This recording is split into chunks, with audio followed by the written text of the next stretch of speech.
Kisah Sybil dan Gembul berlibur ke pantai. Hari ini cuaca sangat panas. Kelihatannya Gembul sangat kegerahan. Gembul membuka tasnya. Tadi di sekolah ia membeli beberapa batang es lilin pelangi. Begitu menyentuhnya, Gembul terkejut. Raut wajahnya sedih dan kebingungan. Ada apa dengan es lilinku? Kenapa menjadi air? Kalau seperti ini, sama saja aku minum sirup. Itu namanya mencair, Bul. Kak Sybil mendekatinya sambil tersenyum.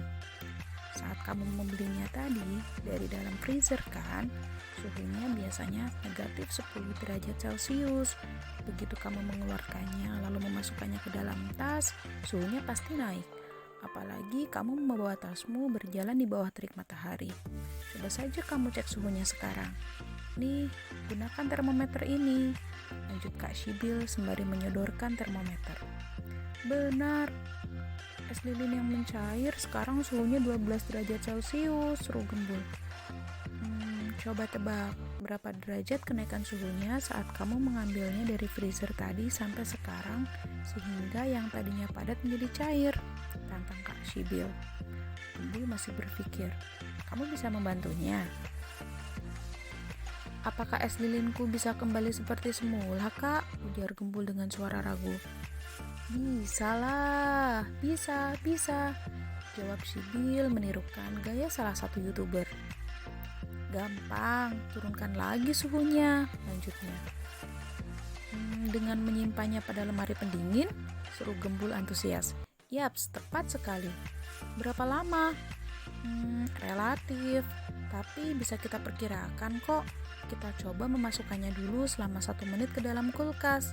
Kita cek penurunan suhunya dalam 1 menit itu, sehingga kita bisa memperkirakan beberapa menit waktu yang dibutuhkan agar es lilin itu membeku seperti semula pada suhu negatif 10 derajat Celcius. Papar Sybil panjang lebar. Gembul pun melakukannya. Ia simpan es lilinnya ke dalam kulkas.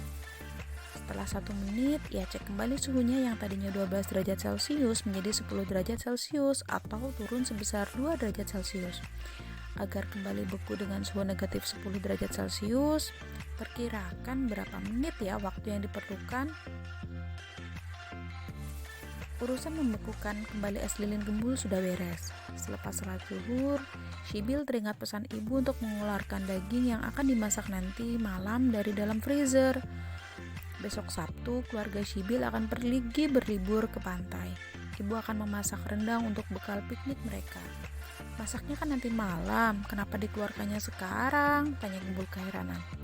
Daging beku ini sangat keras. Lihat Bul, suhunya saja negatif 22 derajat Celcius. Ini belum bisa dipotong. Kita butuh waktu untuk menaikkan suhunya agar daging lebih lunak dan mudah dipotong. Sekarang pukul 12 lewat, kita cek lagi nanti pukul 7 malam. Setelah hampir 7 jam didiamkan di luar freezer, suhunya ternyata menjadi 20 derajat Celcius. Berapa derajat besar kenaikan suhunya? Berapa derajat rata-rata suhunya naik dalam setiap jamnya? Selepas sholat subuh, Gembul dan keluarganya sibuk mempersiapkan bekal yang akan dibawa untuk liburan. Kini mereka dalam perjalanan pergi berlibur ke pantai. Sepanjang perjalanan, Sybil dan Gembul mengulang hafalan Al-Quran mereka dibantu ayah dan ibu. Sesekali mereka mengobrol seru tentang hal-hal menarik yang mereka lihat sepanjang perjalanan. Sepertinya mereka sudah tidak sabar untuk segera sampai. Kata ayah, mereka akan menginap di hotel. Keluarga Gembul sudah tiba di hotel. Parkiran di depan dan di samping hotel tampak penuh. Penuh mungkin karena ini weekend ya, umam Sybil. Seorang satpam menghampiri mobil ayah. Ayah membuka jendela mobilnya. Selamat siang Bapak, untuk parkir silakan Bapak melewati jalan itu menuju basement, ujar Pak Satpam dengan sopan sambil menunjukkan tangannya ke suatu petunjuk arah. Baik, terima kasih Pak, jawab ayah dengan tersenyum. Ayah pun melajukan mobilnya menuju basement sesuai petunjuk satpam. Ayah sedang memarkirkan mobilnya. Mereka bertiga menunggu di depan lift. Basement ini lantai berapa, Bu? Tanya Gembul. Negatif 2, timpal Sybil mendahului. Hah? Kok ada lantai negatif? Tanya Gembul penasaran. Basement ini terletak 2 lantai di bawah lantai dasar. Itu loh yang ada di pintu utama tadi. Setelah ini kita akan menuju lantai dasar untuk check-in di resepsionis hotel. Jika lantai dasar dianggap titik nol, maka 1 lantai di bawahnya adalah lantai negatif 1. Basement ini karena 2 lantai di bawah lantai dasar, jadi ya lantai negatif 2. Benar kan, Bu? Gembul mengerti, tanya ibu sambil meliriknya. Gembul hanya mengangguk-angguk, tapi sebetulnya dia masih berpikir, berarti kita nanti akan naik 2 lantai sehingga sampai ke lantai dasar ya, gumamnya pelan. Tak lama kemudian ayah datang. Mereka berempat masuk ke dalam lift. Ayah menekan tombol berbentuk persegi yang bertuliskan angka 0. Mereka menuju ke lobi di lantai dasar. Ayah dan ibu masih di resepsionis. Si Bill mengekor di belakang mereka berdua, sementara Gembul sedang duduk-duduk menikmati welcome drink. Begitu kunci kamar diberikan oleh resepsionis kepada ayah, si Bill memintanya. Dia berlari menghampiri Gembul sambil menunjukkan kartu tersebut. Kita di family room lantai 6. Coba tebak, dari sini kita akan naik lift berapa lantai? Gembul mengeringkan dahinya pertanda sedang berpikir keras. 6. 5, jawabnya menerka-nerka. Hayo, yang pasti dong, berapa? Bill, Bul, kalian berdua bersama ibu ke kamar dulu ya.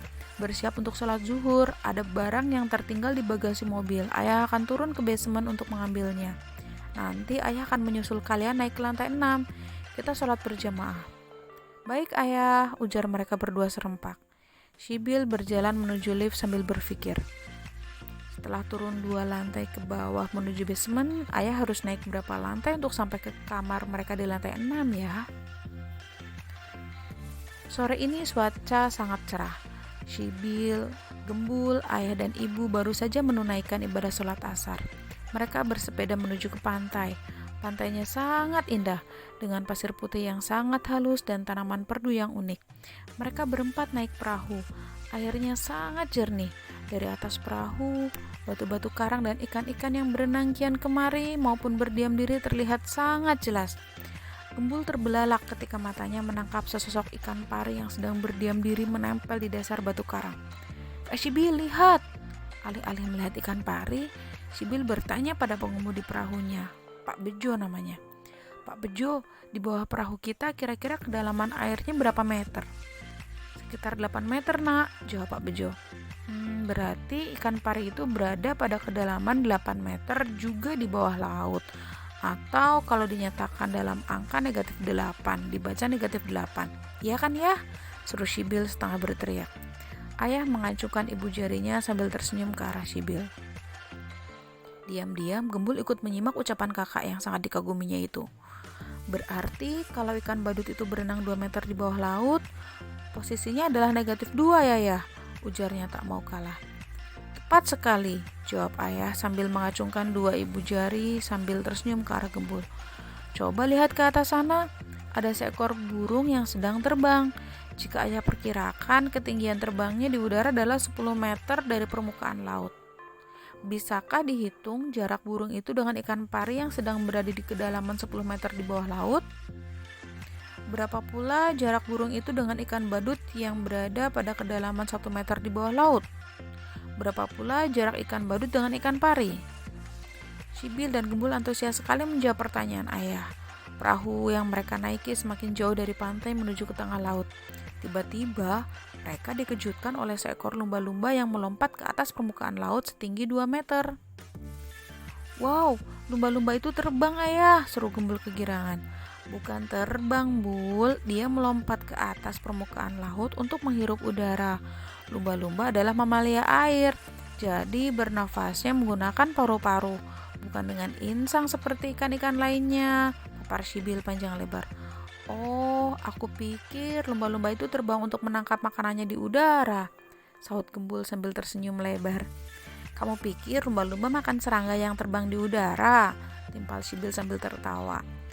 Makanan lumba-lumba itu kan ikan-ikan kecil atau binatang-binatang laut lunak lainnya seperti cumi-cumi, Bul, tambah ibu. Jadi biasanya lumba-lumba itu berenang dan bermain-main di kedalaman 10 meter di bawah permukaan laut. Saat mencari makanan ikan-ikan kecil, dia akan berenang naik sekitar 3 meter. Ketika akan menghirup udara, dia akan terus naik dan melompat ke udara hingga setinggi 2 meter di atas permukaan laut. Jelas ayah. Ayah, berarti posisi lumba-lumba saat berenang dan bermain-main adalah negatif 10 ya? Tanya Gembul. Ayah mengangguk lalu bertanya balik. Di mana posisi lumba-lumba saat menemukan makanan? Sibil dan Gembul terdiam. Tandanya mereka sedang berhitung. Lumba-lumba naik berapa meter dari posisinya mendapatkan makanan hingga melompat ke atas permukaan laut untuk menghirup udara? Ibu ketakutan bertanya.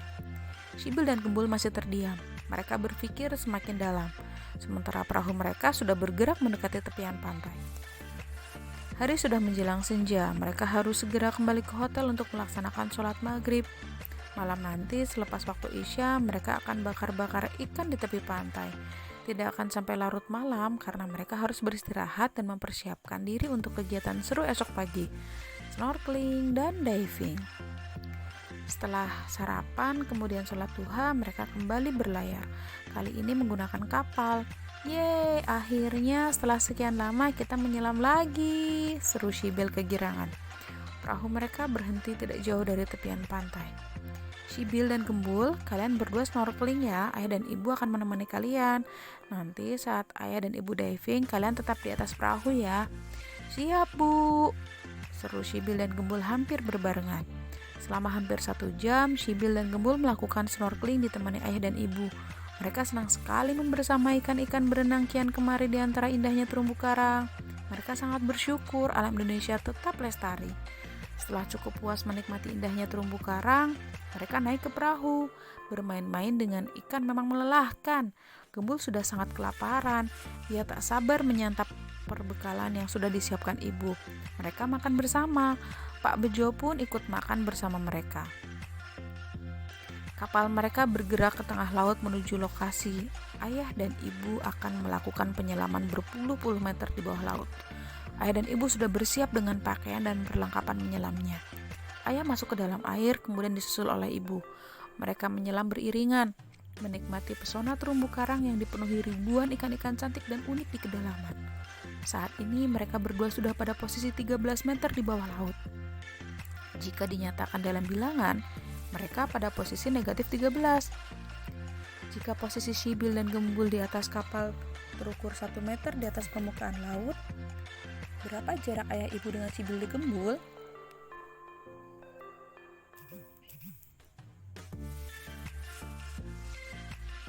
Mereka terus turun ke bawah laut sedalam 9 meter. Di mana posisi mereka berdua saat itu?